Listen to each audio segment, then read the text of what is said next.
পুনৰ ঘূৰি আহিছোঁ মেজমেলৰ মজিয়ালৈ আৰু আজি আমাৰ মাজত উপস্থিত অখিল গগৈ। অখিল গগৈ ডাঙৰীয়া, যিটো হিচাপ দিলে আপুনি, সেই হিচাপ মতেতো আপোনাৰ কেইবাজনো কেণ্ডিডেট জিকিব। 4 জুনত আমি গম পাম আপোনাৰ কোন কেইজন কেণ্ডিডেট জিকিল। কিন্তু তৎসত্ত্বেও সমগ্ৰ অসমতে এইটো চৰ্চা হৈছে যে এই নিৰ্বাচনত কেইটামান ঘটনা ঘটিল। 1 নম্বৰ, আজমল নিঃশেষ হোৱাৰ পথ প্ৰশস্ত হ'ল। যোৰহাট আৰু ডিব্ৰুগড়ত গৌৰৱ গগৈ আৰু লুৰিণজ্যোতি গগৈয়ে যথেষ্ট প্ৰভাৱ বিস্তাৰ কৰিবলৈ সক্ষম হ'ল। তেওঁলোক প্ৰায় জিকিব, মানে 50-50 চান্সৰ নিচিনা মানে খিলঞ্জীয়া অসমীয়া মানুহ বিৰোধী পক্ষত আহি গ'ল বুলি আপুনি দাবী কৰিছে। চতুৰ্থ কথাটো হ'ল যে জীৱনৰ প্ৰথমটো নিৰ্বাচনত প্ৰচাৰ চলাই অখিল গগৈ নিজে এজন ষ্টাৰ কেম্পেইনাৰত পৰিণত, মানে নতুন লিডাৰশ্বিপ এটাৰ সন্ধান অসমীয়া মানুহে কৰিছে। নতুন লিডাৰশ্বিপ এটা, মই অখিল গগৈ বুলি নকওঁ, হয়তো অখিল গগৈ থাকিব, তাত লুৰিণজ্যোতি গগৈ থাকিব, গৌৰৱ গগৈ থাকিব। কিন্তু মানুহে যিটো ভাবি আছিলে যে অপজিশ্যনত যিটো মানে কংগ্ৰেছ দলৰ প্ৰতি আটাইতকৈ ডাঙৰ প্ৰব্লেমটো কি আছিলে, যে ট্ৰাষ্ট ডেফিচিটটো, মানে বিশ্বাস কৰা নাছিলে। এই ইলেকশ্যনৰ আগতো মানুহ গুচি যায় বিজেপি, আগদিনাখনো গুচি যায়। ৱৰ্কিং প্ৰেচিডেণ্ট দুজনেই গুচি গ'ল নিৰ্বাচন। ৱৰ্কিং প্ৰেচিডেণ্ট বাদ দিয়ক, প্ৰেচিডেণ্টবিলাক, প্ৰাক্তন প্ৰেচিডেণ্ট গোটেই ভাগ যোৱা নাই, গোটেইখন প্ৰেচিডেণ্ট গৈছে, ৱৰ্কিং প্ৰেচিডেণ্ট গৌৰৱ গগৈৰ লগত কেম্পেইন কৰি থকা মানস বৰা একেলগতে গুচি গৈছে। গতিকে এই যিটো কংগ্ৰেছৰ প্ৰতি যিটো ট্ৰাষ্ট ডেফিচিট আছিল, সেইটো আপোনালোকে ফিল আপ কৰে। এই যিটো আমাৰ সমূহীয়া যিটো বিৰোধীৰ যিটো দৃশ্যপট আহিলে, সেই দৃশ্যপটটোৱে এইবাৰৰ গোটেই গেপটো, এইটো খুব অৰিজিনেল কথা কৈছে, সেইটো গেপটো মেইনটেইন কৰি দিলে 1 নম্বৰ। 2 নম্বৰ, এটা নতুন লিডাৰশ্বিপৰ সন্ধান এটা। ইমান দিন ধৰি যিটো ভাবি আছিলে যে হিমন্ত বিশ্ব শৰ্মা অপ্ৰতিৰোধ, হিমন্ত বিশ্ব শৰ্মা থাকিলে আৰু বেলেগৰ ক'ত মিটিঙত মানুহ হ'ব, আৰু যিটো অপ্ৰতিৰোধ বুলি দেখুৱাই আছিলে, হিমন্ত বিশ্ব থাকিলে ক'ত বেলেগে জিকিব পাৰিব, হিমন্ত বিশ্ব শৰ্মাই ইমান সাংঘাতিক ইঞ্জিনিয়াৰিং কৰিব যে চব উপৰি যাব, এই চব একদম ধলিচ্যাত হৈ গৈছে। মইতো ভাবোঁ যে এবাৰ হিমন্ত বিশ্ব শৰ্মা মানে as a man, as a মানে আপোনাৰ পলিটিকেল পাৰ্চনেলিটি, মানে তেওঁ বিজেপি হওক যি হওক পলিটিকেল পাৰ্চনেলিটি হিচাপে তেওঁৰ যিটো গ্ৰহণযোগ্যতা সমাজখনে, তেওঁ অপ্ৰতিৰোধ বুলি ভবাৰ যিটো চিন্তা আছিলে, সেই বস্তুটোৰ ওপৰত ডাঙৰ আঘাত পৰিলে আৰু এই ইলেকশ্যনে তেওঁৰ যথেষ্ট ক্ষতি কৰি থৈ গুচি গ'ল। মই সকলো মানি লৈ তাৰপাছত মই এটা কথা ক'ম যে এই ইলেকশ্যনে সৰ্বানন্দ সোণোৱালৰ প্ৰভাৱটো মোটামুটি অসমৰ ৰাজনীতিত নাইকিয়া কৰি পেলাব।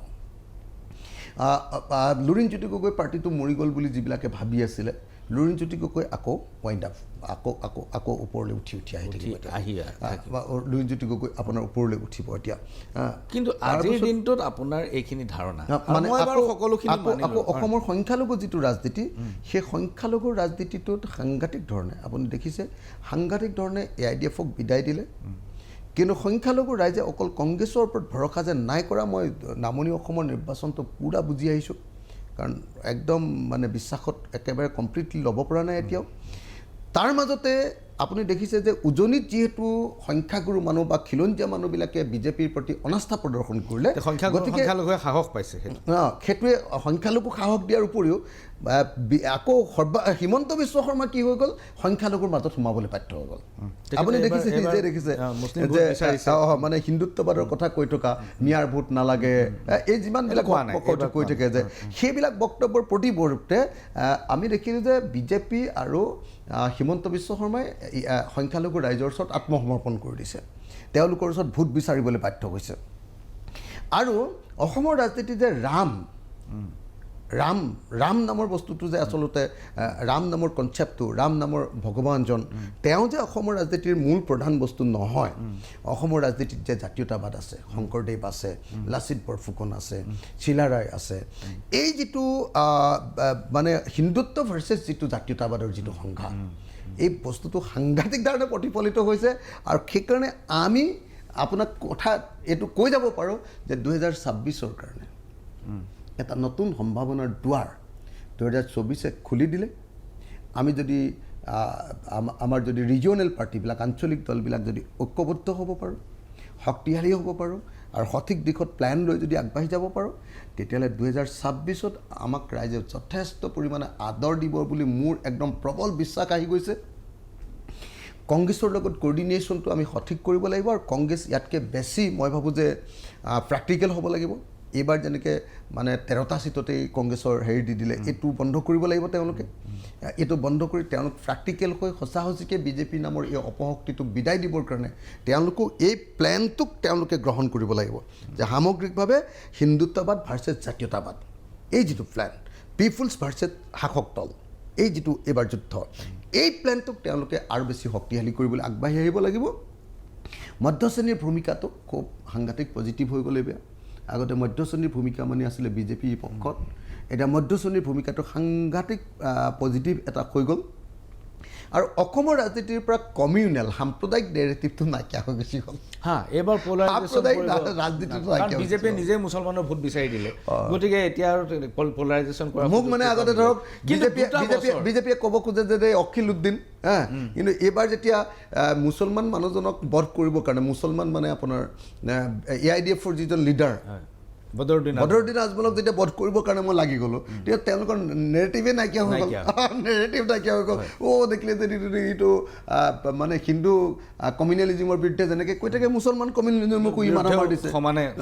তেওঁৰ নেৰেটিভ নাইকিয়া হৈ গ'ল ন। অখিল গগৈ ডাঙৰীয়া, আপুনি 26ৰ কথা কৈছে, 26লৈ এতিয়াও 2 বছৰ বাকী।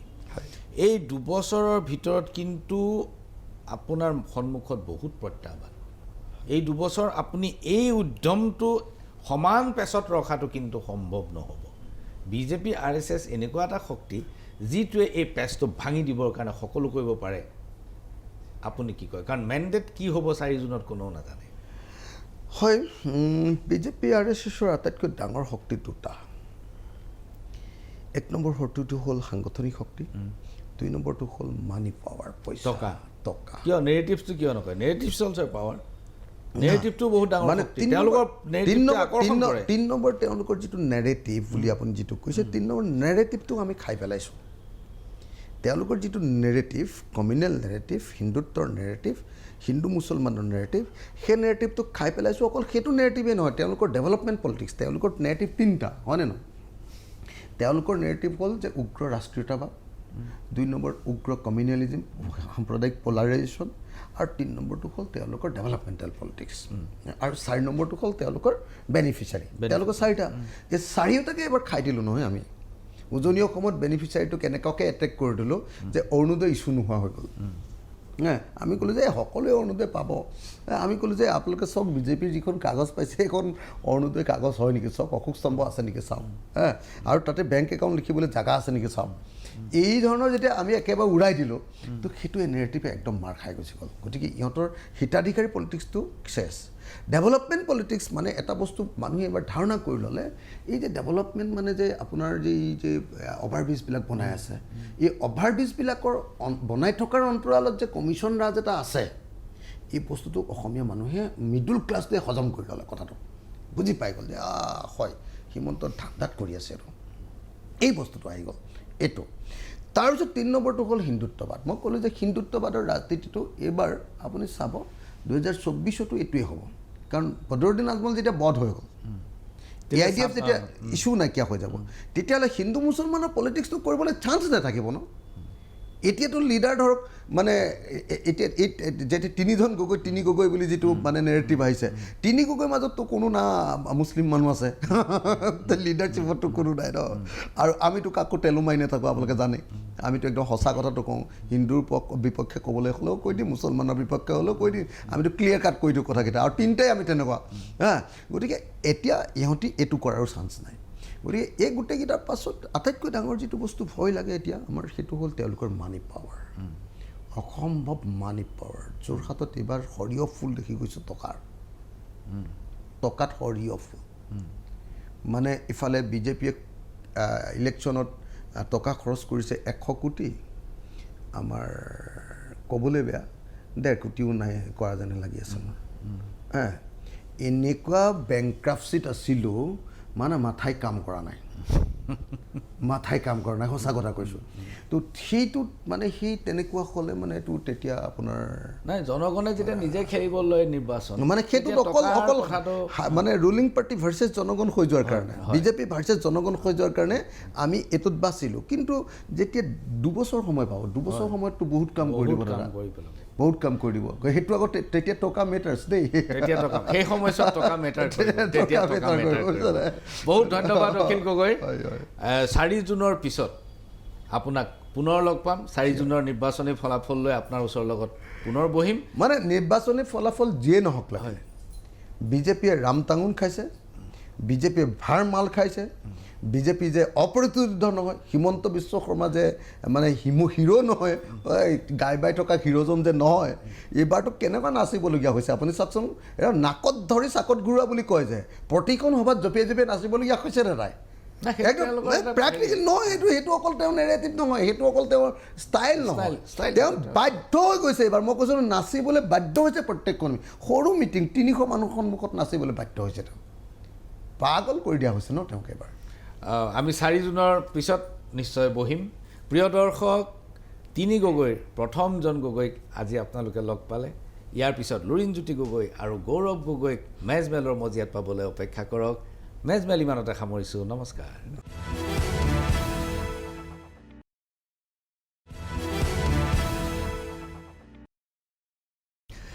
বিৰতিৰ পাছত পুনৰ ঘূৰি আহিছোঁ মেজমেলৰ মজিয়ালৈ। মেজমেলত উপস্থিত অখিল গগৈ। অখিল গগৈক মই সুধিম গুৱাহাটী লোকসভা সমষ্টিত আপোনাৰ কি কেলকুলেশ্যন, অংক কি? মানে মই কেম্পেইন কৰিবলৈ কম পাইছোঁ। হয়, আপুনি বেছি কেম্পেইন ইয়াত কৰা নাই, কৰিবলৈ সুবিধা নাপালোঁ। কাৰণ কংগ্ৰেছ দলে মোক যিকেইটা ঠাইত দায়িত্ব দিছিলে,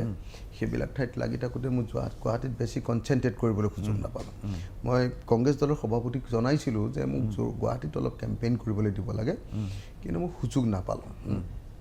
কিন্তু তথাপি মই যিমান দূৰ দেখিছোঁ, আপোনাৰ নিজৰ ভোট গুৱাহাটীত আছে? গুৱাহাটীত আছে। গুৱাহাটীত ফ'ৰ্চবিলাক আপুনি চাব, গুৱাহাটীত ফ'ৰ্চবিলাক হ'ল, 1 নম্বৰ ফ'ৰ্চটো হ'ল আপোনাৰ কৰ্মচাৰী, 2 নম্বৰ ফ'ৰ্চটো হ'ল আপোনাৰ প্ৰফেচনেলছ য'ত ত'ত কাম কৰা মানুহবিলাক, 3 নম্বৰ এটা ফ'ৰ্চ হ'ল ৱৰ্কিং ক্লাছ, মানে অ'টোলা ৰিক্সাৰ পৰা আৰম্ভ কৰি এই ৱৰ্কিং ক্লাছটো, চব্জি ব্যৱসায় কৰা,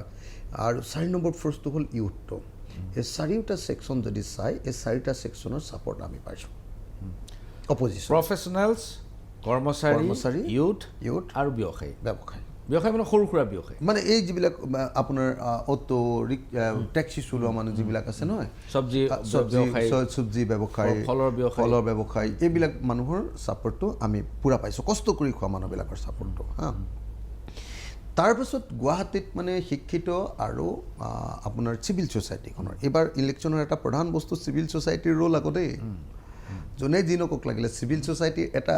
বহুত বেছি একো কাম কৰা নাই, কিন্তু চিভিল ছ'চাইটিৰ সাংঘাতিক এটা ৰোল এইবাৰ আছে। বিশেষকৈ ছ'চিয়েল মিডিয়াৰ জৰিয়তে এই ৰোলটো সাংঘাতিক প্ৰকট হৈ উঠিছে। তেওঁলোকে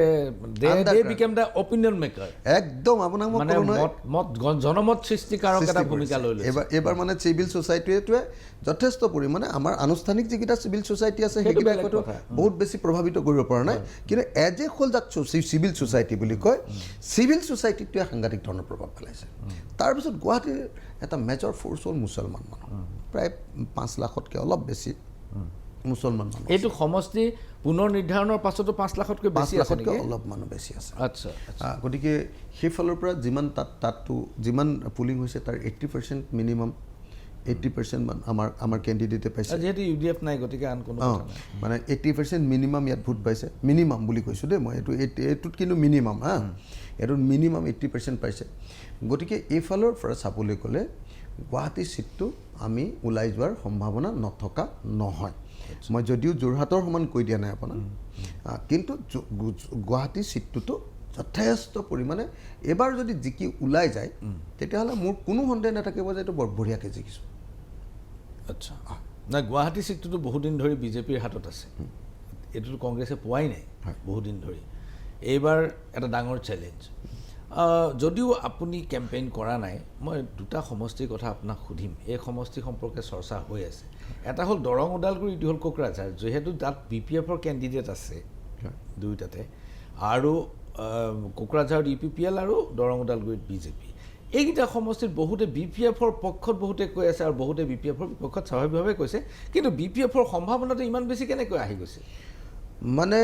চৰ্চালৈ কেনেকৈ মানে আহিছে? কোকৰাঝাৰটো BPF জিকিবই যেন লাগি গৈছে। কেনেকৈ ক'লে আপুনি? একদম কোকৰাঝাৰত বোধহয় BPF জিকিব। কেনেকৈ? কাৰণ তাৰ কথাটো হ'ল যে বড়ো মানুহৰ মানে আধা সংখ্যকে BPF-ক দিছে আৰু নন বড়ো, তাত বড়ো নন বড়োৱে হয় দেই, খেলটো আৰু বেলেগ কথা তাত নাথাকে। নন বড়ো মানুহৰ এটা ডাঙৰ পাৰ্চেণ্টেজ মানে BPF-এ পাইছে। নহয়, নন বড়ো ভোটটোতো চেডেলি ভেডেলি হৈ গ'ল, নন বড়ো ভোটটোতো ভাগ ভাগ হৈ গ'ল। ভাগ হ'লেও যথেষ্ট পৰিমাণৰ ভোট BPF-এ পাইছে, যথেষ্ট পৰিমাণে। আচ্ছা, গতিকে BPF আৰু দৰং ওদালগুৰিত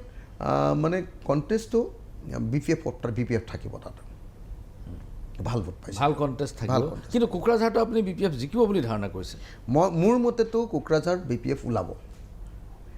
মই যিমান দূৰ মোৰ খবৰ পাইছোঁ কোকৰাঝাৰ BPF ওলাব। মই বাকীকেইটা সমষ্টিৰ কথা মই আলোচনা নকৰোঁ, কাৰণ ধুবুৰী ৰকিবুল হুছেইন জিকিব বুলি আপুনি কনফিডেণ্ট হৈ আছে, নগাঁও প্ৰদ্যুৎ বৰদলৈ জিকিব বুলি আপুনি কনফিডেণ্ট হৈ আছে। গতিকে আৰু কৰিমগঞ্জত জিকিব, কৰিমগঞ্জত কংগ্ৰেছ জিকিব, লখিমপুৰ, শোণিতপুৰ, শিলচৰ এইবিলাক বিজেপি ওলাব। মানে এইবাৰ বিজেপিৰ কাৰণে আটাইতকৈ কনফাৰ্ম ছিটটো এটাই, একদম কনফাৰ্ম ছিট, সেইটো হ'ল শিলচৰ। বাকী শিলচৰ তেওঁলোক জিকিছে হা। কলিয়াবৰত মানে আমাৰ কাজিৰঙা যিটো ছিট, আমি মানে আচলতে প্ৰিপেৰেশ্যনটো আমাৰ ফুল হ'ল আৰু গোটেই বস্তুটো কংগ্ৰেছ দলে নিজেই সিদ্ধান্ত ল'লে। হে, যদি আমাৰ লগত কথা বতৰা পাতি সিদ্ধান্ত ল'লেহেঁতেন, মইতো আপোনাক কৈছোঁ ডিফু ছিট আমি জিকিলোহেঁতেন, যদিহে আমি জন ইণ্টি কাঠাৰক আমাৰ পিনৰ পৰা অমুহিতে কেণ্ডিডেট কৰিলোহেঁতেন। আৰু সেইটো আমি বহুতবাৰ কৈছিলোঁ কংগ্ৰেছ দলক যে আমি এইটো চিন্তা কৰিব লাগে। কিন্তু কংগ্ৰেছ দলে সেইটো নাভাবিলে, তেওঁলোকৰ সংগঠন বচাবৰ কাৰণে ইলেকশ্যন কৰিলে, কোকৰাঝাৰটো সংগঠন বচাবৰ কাৰণে ইলেকশ্যন কৰিলে। তো সেইটো কাৰণে এটা প্ৰব্লেম হ'ল। এইখিনিতে লৈছোঁ ক্ষণিক সময়ৰ বাণিজ্যিক বিৰতি। মেজমেলৰ অন্তিম পৰ্যায়ত আমি উপনীত হৈছোঁ। অন্তিম এটা প্ৰশ্ন আছে অখিল গগৈলৈ, চাই থাকক মেজমেল।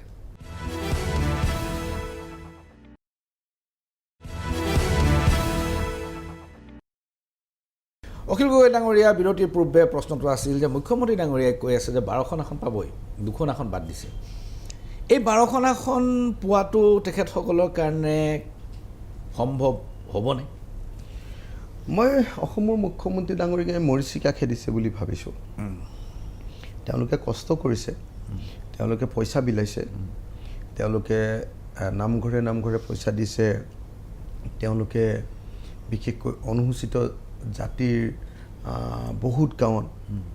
তেখেতসকলে পইচা বিলাইছে, অন্যান্য গাঁওবিলাকতো বিলাইছে, ক'ৰবাত এনেকুৱা চাহ বাগান অঞ্চলবিলাকত সাংঘাতিক পইচা বিলাইছে। সেইকাৰণে তেওঁলোকে ভাবি আছে যে এইবাৰ তেওঁলোকে মানে 12খন আসন পাব। কিন্তু মই আপোনালোকক নিশ্চিত কৰি দিওঁ, যদি এটাকে চাই ডিব্ৰুগড়ত থকা যায়। আচ্ছা, ডিব্ৰুগড়ৰ মই ধৰি ল'লোঁ। ডিব্ৰুগড়ত আপোনালোক সকলোৱে জানে যে লুৰিণজ্যোতি গগৈ, সৰ্বানন্দ সোণোৱাল আৰু আম আদমি পাৰ্টীৰ মনোজ ধনৱাৰ। এতিয়া আপোনাৰ বিশ্লেষণটো কওক যে ডিব্ৰুগড়ত আপোনাৰ প্ৰাৰ্থীখন কেনেকৈ জিকিব অথবা হাৰিব? মানে নহয়, ডিব্ৰুগড়ত গোটেই অসমীয়া ভাষী মানুহ, আহোম, কোঁচ কলিতা, মৰাণ, মটক, সোণোৱাল কছাৰী, হে, এই অসমীয়া ভাষী মানুহবিলাকে একচেটিয়াকৈ আমাৰ পিনে ভোট দি দিছে। গাঁৱৰ মানুহবিলাকে একচেটিয়া, তাত কোনো যদি কিন্তু নাই আৰু, তাত একচেটিয়াকৈ আমাক ভোট মাৰিছে। হা, একচেটিয়া মানে এনেকুৱা যে এখন গাঁৱত যদি 100টা ভোট আছে, এনেকুৱা এখন গাঁও ওলাব য'ত 100টাৰ ভিতৰত 100টা ভোটকে আমাক দিছে। মানে ডিব্ৰুগড়ত কি হৈছে যে আগতে সৰ্বানন্দ সোণোৱালৰ মূল শ্লোগানটো আছিলে, যদি হোৱা অসমীয়া সৰ্বানন্দক ভোট দিয়া। সেইটো বহুত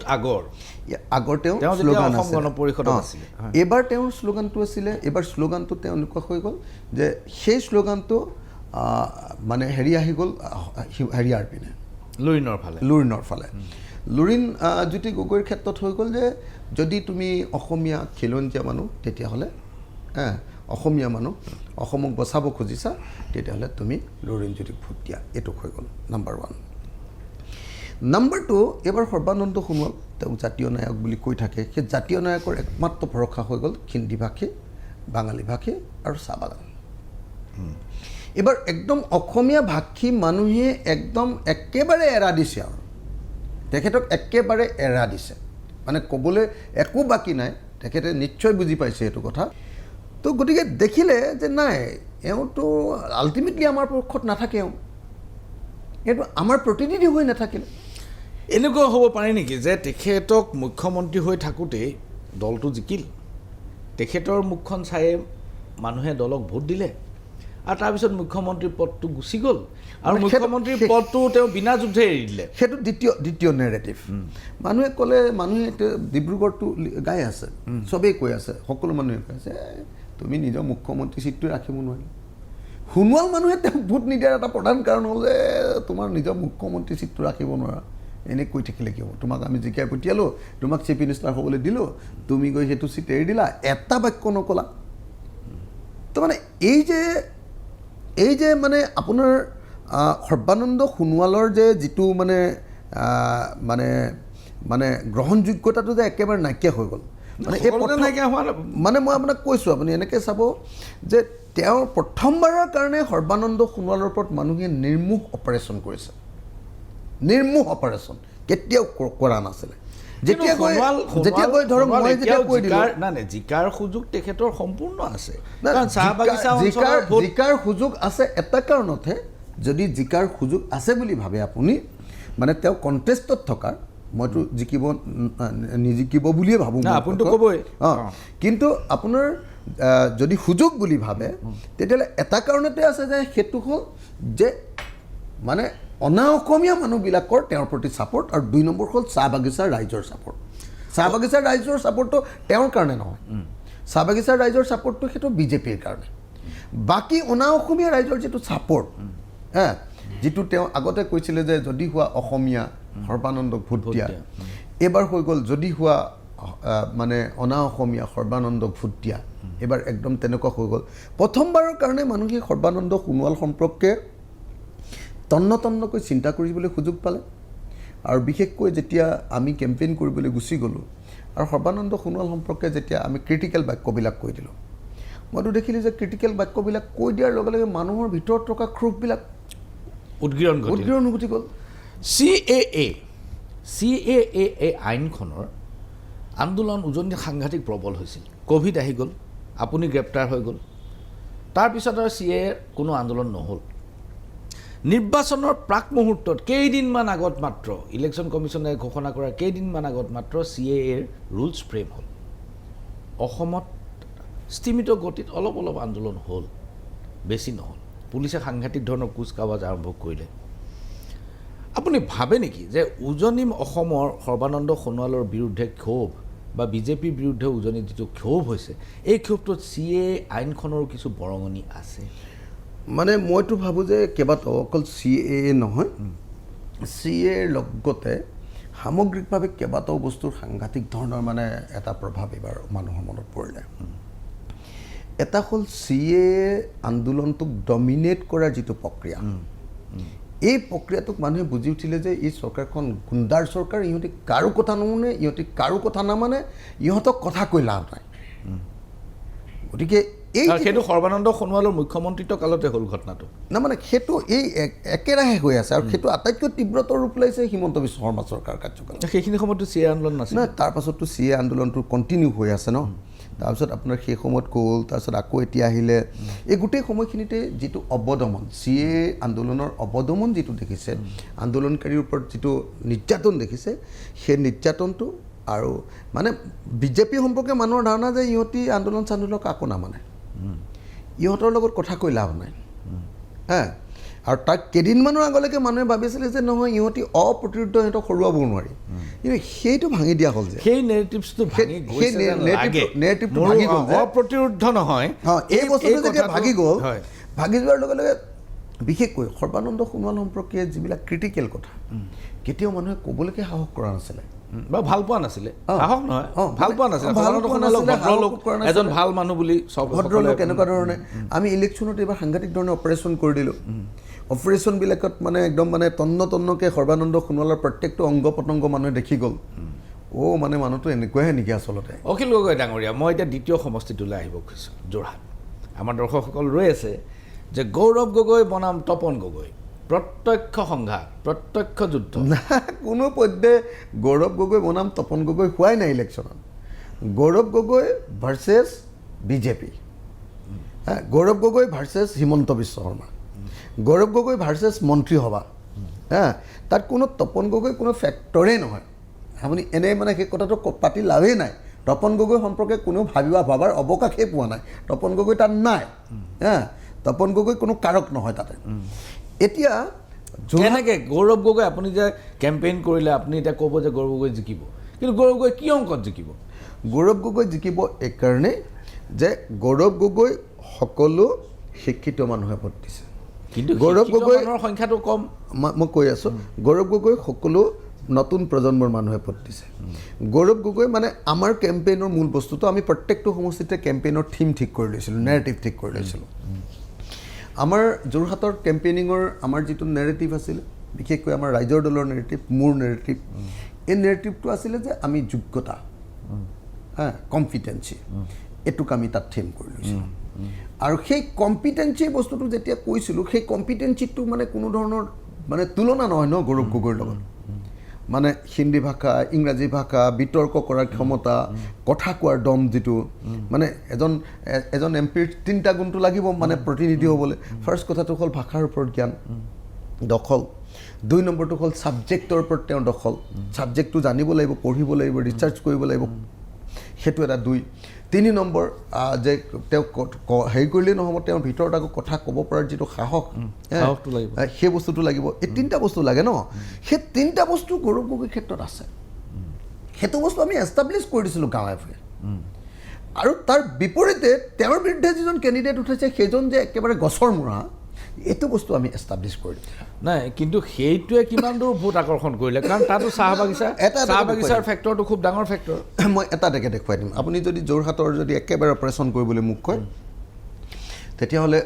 যোৰহাটত 1 নম্বৰ কথাটো হ'ল আটাইতকৈ ডাঙৰ ফ'ৰ্চটো আহোম মানুহ আহোম মানুহৰ বেছিভাগ ভোটেই পাইছে এইটো কিন্তু আহোম এৰিয়াবিলাকত পলিং কম হৈছে ভোট কম কৰিছে না একেবাৰে কম হোৱা নাই মই আপোনাক ক'লোঁ বিজেপিৰ পক্ষত থকা মানুহবিলাক যদি নাই যোৱা গৌৰৱ গগৈক ভোট দিবৰ কাৰণে উঠি পৰি গৈছে মানুহ এইবাৰ প্ৰথমবাৰৰ কাৰণে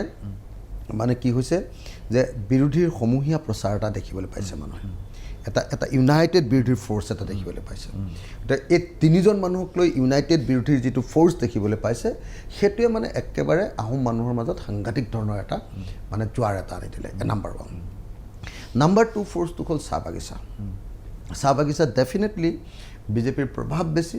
কিন্তু যিমানে বিজেপিৰ প্ৰভাৱৰ কথা নকওক লাগিলে চাহ বাগিচা এলেকাটো মই আজিৰ দিনটোত আপোনাক কৈ গৈছোঁ 35% ভোট আমি পাইছোঁ আচ্ছা 35% মিনিমাম 35% ভোট আমি পাইছোঁ আৰু যদি 35% ভোট আমি পাওঁ তেতিয়াহ'লে কি হিচাপত তেওঁলোক আগবাঢ়ি যাব আপুনি নিজে কওক তাৰ তৃতীয় ফ'ৰ্চটো হ'ল তাতে জনজাতিৰ ক্ষেত্ৰত বেচিকেলি TMPকে মিচিং মানুহৰ মাজত তাত 1 লাখতকৈ অলপ বেছি মানুহ জনজাতি মানুহ আছে 1,20,000 মান আছে 1,15,000-20,000 মান মানুহ আছে সেই মানুহখিনিৰ মাজত যদিও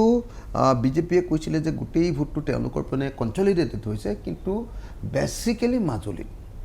বহুতে কৈ আছে মাজুলীত আমুক বিজেপি লিড ল'ব আছে একো নহয় আপুনি চাই থাকিব মাজুলীত বিজেপিয়ে যদি লিডো ল'ব পাৰে খুব বেছি 5,000 আচ্ছা তাৰ পাছত আহিলে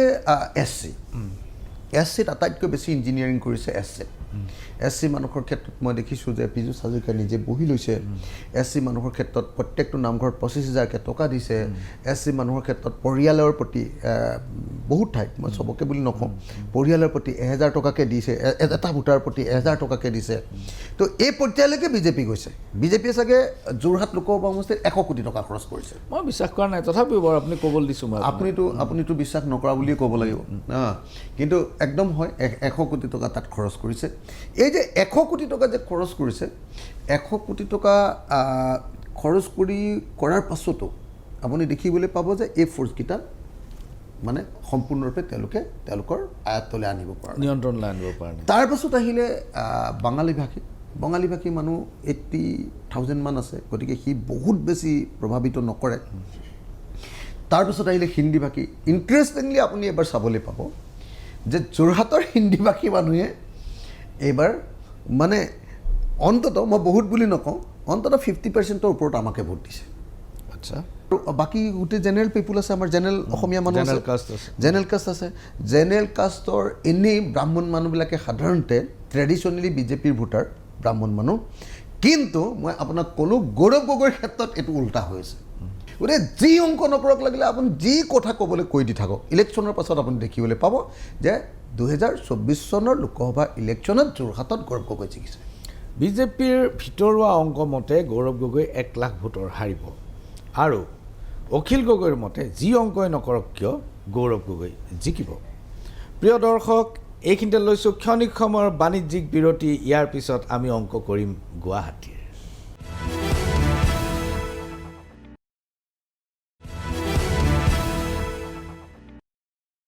বিৰতিৰ পাছত পুনৰ ঘূৰি আহিছোঁ বেজবেলৰ মজিয়ালৈ আৰু আমাৰ প্ৰশ্ন আছিল বিৰতিৰ পূৰ্বে যে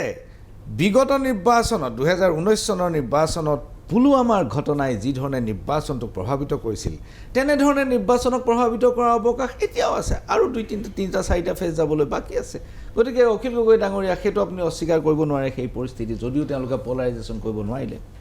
মানে এতিয়া পলাৰাইজ কৰিবৰ কাৰণে সকলো চেষ্টা অব্যাহত আছে আমি দেখিছোঁ যে আকস্মিকভাৱে মানে আপোনাৰ মুছলমানৰ জনসংখ্যা বৃদ্ধি এখন তালিকা উলিয়াই দিয়া হৈছে এই লাষ্ট পিৰিয়ডত উলিয়াই আছে নহয় জানো অকস্মাতে কৈছে যে যদি আপোনালোকে কংগ্ৰেছক জিকায় তেতিয়াহ'লে মুছলমানে বেছিকৈ ক্ৰিকেট টীমত স্থান পাব ভাৰতৰ ক্ৰিকেট টীমত বেছিকৈ স্থান পাব দিল্লীত এই কেইদিনমানৰ আগতে আপোনাৰ বোমা ওলোৱাৰ ঘটনা কিছুমান আহিছিলে স্কুলবিলাক ছুটি দিব লগা হৈছে হয় হয় মানে এনেকুৱা ধৰণৰ হয়তো কিছুমান প্লেন ঘটনা আগতে যিবিলাক সন্ত্ৰাসবাদী ওলাই আকস্মিকভাৱে পুলৱামা হৈছিলে এনেকুৱা ধৰণৰ হয়তো প্লেন কিছুমান ঘটনা ঘটাৰ সম্ভাৱনা আছে কিন্তু মই এবাৰ এনেকৈ ভাবি আছোঁ যে সেই আগৰ কিবা প্লেন ঘটনা কৰিলেও এটা মানে তেওঁলোকে সেই প্লেনত লৈ যাবৰ কাৰণে এটা বস্তুগত ভিত্তি আছিলে এটা অবজেক্টিভ সিচুৱেশ্যন এটা আছিল পৰিস্থিতি আছিল কিন্তু এতিয়া কিন্তু মানুহ পুৰা বিজেপি বিৰোধী মানুহে একদম স্পষ্ট ৰূপত ধৰি লৈছে যে বিজেপি আহিলে মানে বস্তুৰ মূল্য বৃদ্ধি বিজেপি আহিলে মানে দাদাগিৰি মানুহৰ কাৰো বাক স্বাধীনতা নাই বিজেপি আহিলে মানে বস্তুৰ সকলো আমাৰ দেশীয় সম্পদবিলাক বিক্ৰী কোম্পানী কেইটামানৰ ওপৰত গোটেই নিৰ্ভৰ মানুহ মানে একদম সাব কনচিয়াছ মাইণ্ডত এইটো আহি গ'ল যে মানে বিজেপিটো এটা নিগেটিভ ফৰ্চ আজি হিমন্ত বিশ্ব শৰ্মা সম্পৰ্কে যিটো অসমত পৰিস্থিতি হৈছে আজি আপুনি চাওক মই কৈছোঁৱে যে প্ৰথমবাৰৰ কাৰণে হিমন্ত বিশ্ব শৰ্মা ডাঙৰীয়াই প্ৰথমবাৰৰ কাৰণে ইলেকশ্যন খেলিছে এককভাৱে ইয়াৰ আগতে ধৰক আপোনাৰ 16 খেলিছিলে হেৰিয়াৰ কি কয় আপোনাৰ তেতিয়াতো তেওঁ নিউ কমাৰ আছিলে তেতিয়াতো তেওঁ মানে জাষ্ট তেওঁ এজন মানুহে আছিলে 21 সন্মুখত আছিলে এই প্ৰথমটো ইলেকশ্যন যিটো ইলেকশ্যনত হিমন্ত বিশ্ব শৰ্মাই নিজাববীয়াকৈ খেলিছে কিন্তু এই সময়খিনিত দেখিছোঁ যে হিমন্ত বিশ্ব শৰ্মাৰ সম্পৰ্কে মই গোটেই কেম্পেইনবিলাকত ঘূৰি ফুৰোঁতে দেখিছোঁ যে মানুহৰ ধাৰণাটো নিগেটিভ এই মানুহজনে বহুত বেছি উৎপাত কৰে দমন কৰে গুণ্ডাগিৰি কৰে ইয়াৰ গুণ্ডাগিৰি বাঢ়িছে এনেকুৱা ধৰণৰ ধাৰণা এটা সাধাৰণ মানুহৰ মাজত সোমাই গ'ল অখিল গগৈ ডাঙৰীয়া আজমল এইবাৰ আজমল নিৰ্বাচনত যি ধৰণে চৰ্চা হৈ আছে ধুবুৰীত আজমল নিঃশেষ বুলি সকলোতে চৰ্চা কৰিমগঞ্জত UDF প্ৰাৰ্থীজন হাৰিব নগাঁৱত UDF প্ৰাৰ্থীজন হাৰিব বুলি সৰ্বত্ৰ চৰ্চা হৈ আছে এই হঠাৎ আজমলৰ এনেকুৱা এটা দুৰৱস্থা কেনেকৈ সম্ভৱ হৈ উঠিল মইতো ভাবোঁ যে আজমলৰ এই দুৰৱস্থা হঠাৎ নহয় যোৱাবাৰ 2021 নিৰ্বাচনটো আচলতে AIDFক মুছলমান মানুহে বিদায় দিব খুজিছিলে কংগ্ৰেছে জোৰ জবৰদস্তি মানে আজমলৰ লগত কৰা সম্পৰ্কৰ কাৰণে জোৰ জবৰদস্তি এলায়েন্সটোৰ কাৰণে তাৰমানে কি হ'ল কংগ্ৰেছৰ যিটো সম্পৰ্ক তাৰমানে জোৰ জবৰদস্তিহে AIDFক বচাই ৰাখিলে কংগ্ৰেছে আৰু কংগ্ৰেছৰ অক্সিজেনত বাচি গ'ল কংগ্ৰেছৰ অক্সিজেনত 2021ত বাচি গ'ল দ্বিতীয় বস্তুটো আছিলে যে মুছলমান সমাজখনে একদম সঠিকভাৱে এতিয়া বুজি উঠিছে যে AIDF নামৰ এই যিটো দল আৰু বদৰুদ্দিন আজমল নামৰ এই যিজন মানুহ এই বস্তু দুইটাই হ'ল তেওঁলোকৰ কাৰণে বাৰ্ডেন তেওঁলোকে মূলসুঁতি অসমীয়াৰ লগত একলগ হোৱাৰ ঐক্যবদ্ধভাৱে জীয়াই থকাৰ প্ৰধান বাধাই হ'ল এই আজমল নামৰ নিগেটিভ ফ'ৰ্চ মানুহজন এই নিগেটিভ ফ'ৰ্চটো তেওঁলোকে ভাবিছে যে তেওঁক বিদায় দিব পাৰিলেহে হিমন্ত বিশ্ব শৰ্মাক বিদায় দিয়াটো সম্ভৱ হ'ব যদি AIDF নামৰ কেৰেক্টাৰটো থাকে হিমন্ত বিশ্ব শৰ্মা সদায় শক্তিশালী হৈ থাকিব নিগেটিভ ফ'ৰ্চ দুটা কমিউনেল ফ'ৰ্চ এটা হিন্দু কমিউনেল ফ'ৰ্চ আনটো মুছলমান কমিউনেল ফ'ৰ্চ এই দুটা ইটো সিটোৰ পৰিপূৰক গতিকে খুব সঠিকভাৱে মুছলমান সমাজে এইবাৰ উপলব্ধি কৰিছে আৰু মুছলমান সমাজে সঠিকভাৱে সিদ্ধান্ত গ্ৰহণ কৰিছে যে এই তিনিওটা ঠাইতে আমি আজমলক এইবাৰ বিদায় দিম অখিল গগৈ ডাঙৰীয়া 2014 চনৰ পৰা মই নিৰ্বাচন দেখিছোঁ এটা বিশেষ ধৰণৰ প্ৰক্ৰিয়াৰ মাজেৰে চলিছে পলাৰাইজেশ্যন সকলোতে হৈছে অসমত বিশেষকৈ আজমলৰ ছবিখন দেখুৱাই ভোট লোৱা হয় যে যদি কেনেবাকৈ অমুকক ভোট দিয় এইজন মুখ্যমন্ত্ৰী হ'ব একজেক্টলি হয় আৰু তাৰ কাউণ্টাৰ নেৰেটিভ যিটো হ'ব লাগে সেইটো মানুহৰ ওচৰ নাপায়গৈ কাৰণ মানুহে বিশ্বাস নকৰে সেইটো যে এইটো আজমল মুখ্যমন্ত্ৰী হোৱাটো মানুহে বিশ্বাস কৰে একজেক্টলি আৰু মুছলমান মানুহক অলপ আদাৰাইজেশ্যন তেওঁলোক বস্তুটো এলিনেট কৰা আমি আৰু তেওঁলোক অৱস্থা প্ৰাপ্তি হৈছিল একদম কথা হ'ল যে আজমলক নিশ্চিহ্ন কৰাৰ বাবে কামটো কোনে কৰিলে মুছলমানে কৰিলে এইটো যে মুছলমানেই আজমলক নিঃশেষ কৰি পেলালে এইটো এইবাৰৰ নিৰ্বাচনৰ এটা নতুন অধ্যায় বুলি আপুনি গণ্য কৰেনে তাৰমানে মই এটা কথা আপোনাক কওঁ 2024 চনৰ ইলেকশ্যনত AIDFৰ এজনো MP নাথাকে আৰু 2026ৰ ইলেকশ্যনত AIDFৰ এজনো MLA নাথাকে শূন্য এইটো শূন্য হৈ যাব যেনেকৈ আমাৰ হেৰি পাৰ্টিটো নাইকিয়া হৈ গুচি গ'ল কি কয় আমাৰ ইয়াৰ আগৰ যিটো সংখ্যালঘু পাৰ্টি আছিলে কি নাম কয় UMF যেনেকৈ নাইকিয়া হৈ গুচি গ'ল আপুনি নিশ্চিন্ত হৈ থাকক যে আগন্তুক দুবছৰৰ ভিতৰত AIDFৰ প্ৰায় আটাইবিলাক MLA আমাৰ বিৰোধী ঐক্যমঞ্চত যোগদান কৰিব প্ৰায় আটাইবিলাক MLA বিৰোধী ঐক্যমঞ্চত যোগদান কৰিব এইটো আপুনি খাটাং হৈ থাকক তাৰমানে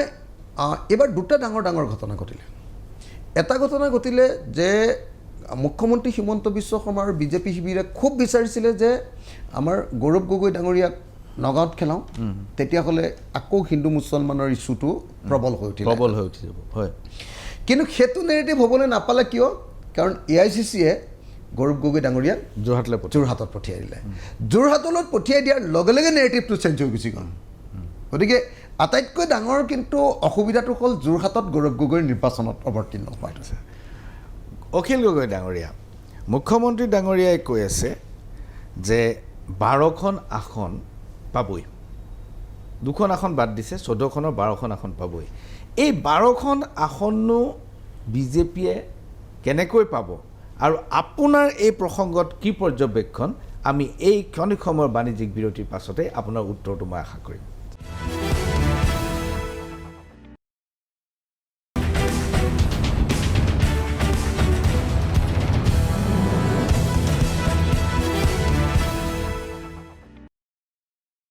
নমস্কাৰ মেজমেলৰ মজিয়ালৈ আপোনাক জনাইছোঁ আন্তৰিক আদৰণি প্ৰিয় দৰ্শক নিৰ্বাচন সমাপ্ত হ'ল আৰু অপেক্ষা এতিয়া 4 জুনৰ বাবে সমগ্ৰ দেশ ৰৈ আছে 4 জুনৰ নিৰ্বাচনী ফলাফলৰ বাবে অসমত এইবাৰ নিৰ্বাচন বহুত হিচাপ নিকাচ আগৰ নিচিনা এক ধৰণৰ হিচাপ নহয় এইবাৰ বিচিত্ৰ ধৰণৰ হিচাপ হৈছে প্ৰত্যেকটো সমষ্টিৰ কাৰণে পৃথক পৃথক অংক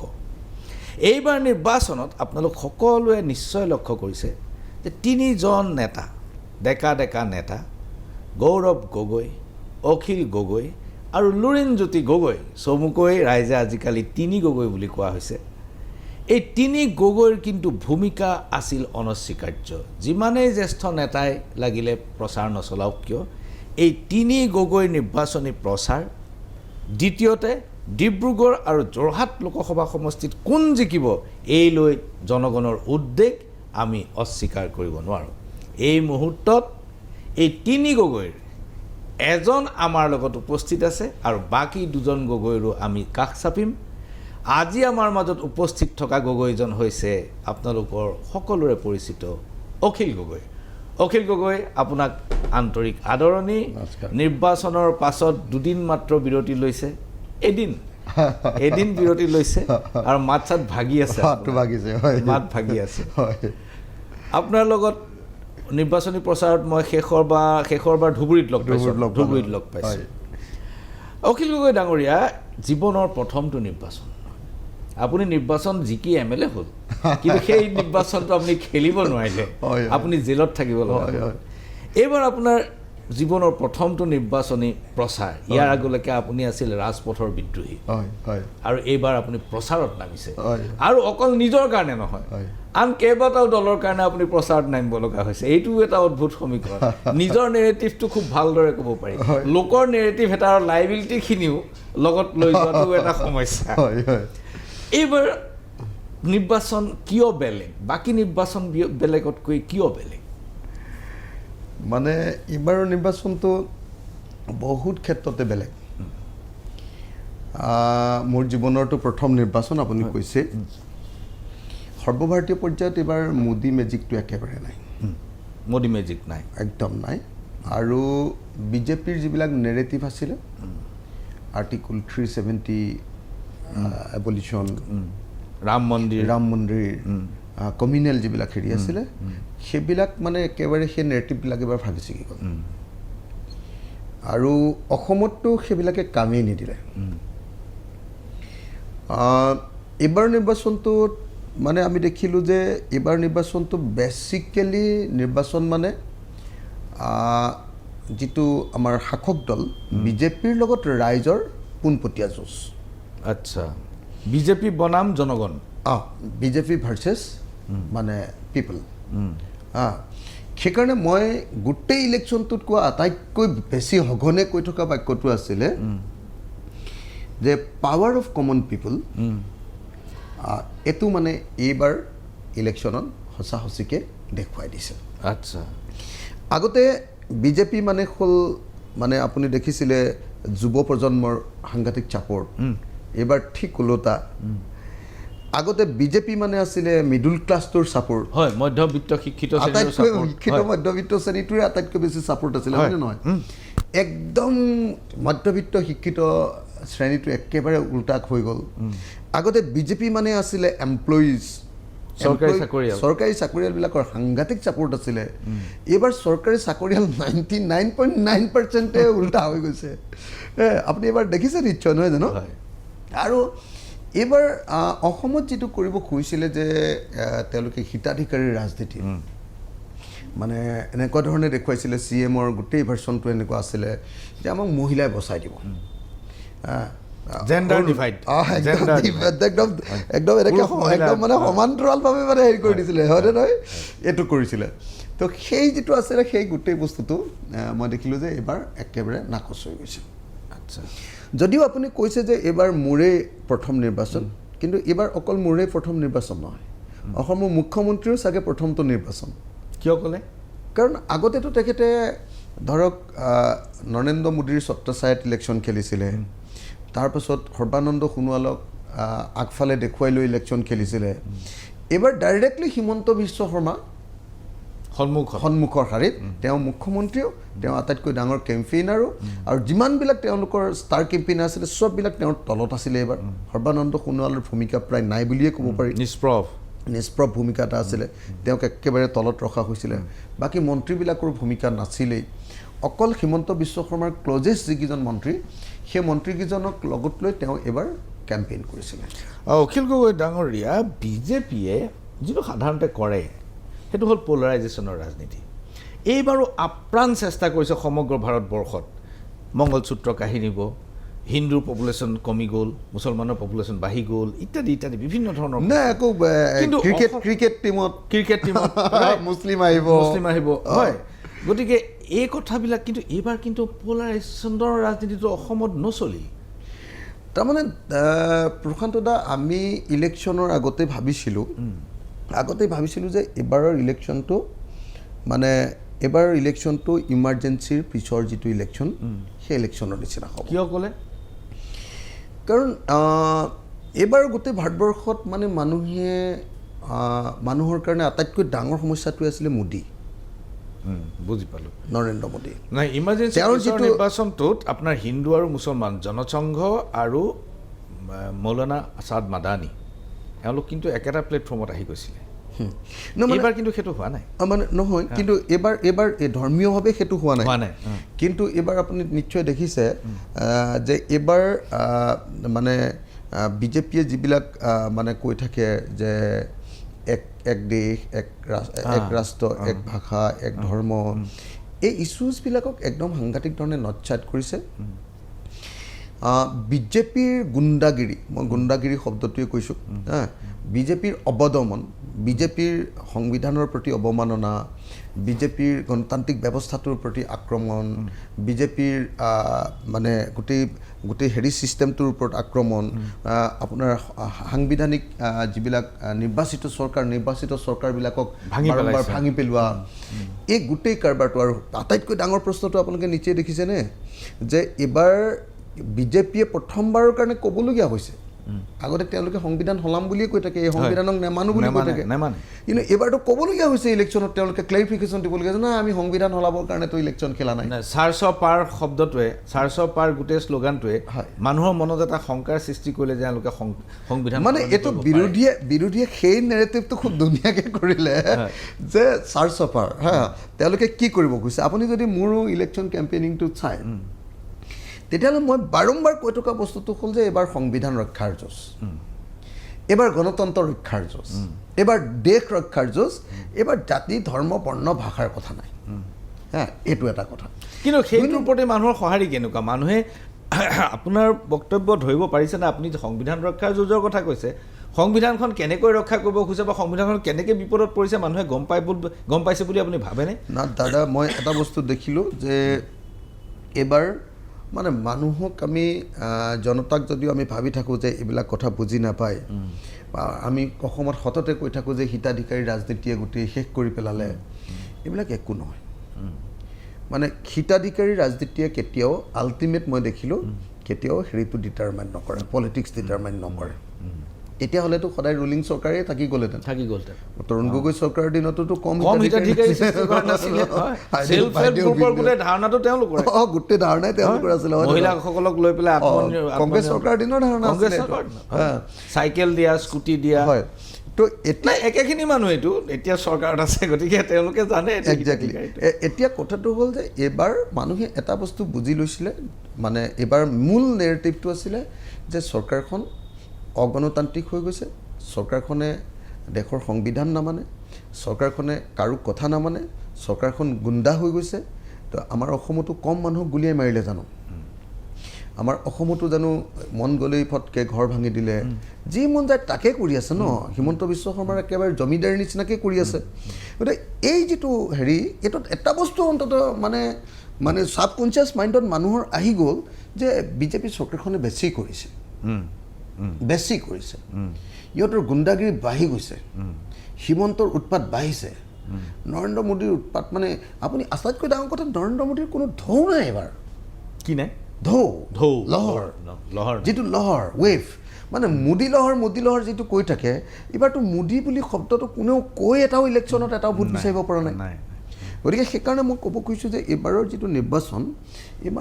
সাংঘাতিক ধৰণৰ এটা বেলেগ ধৰণৰ নিৰ্বাচন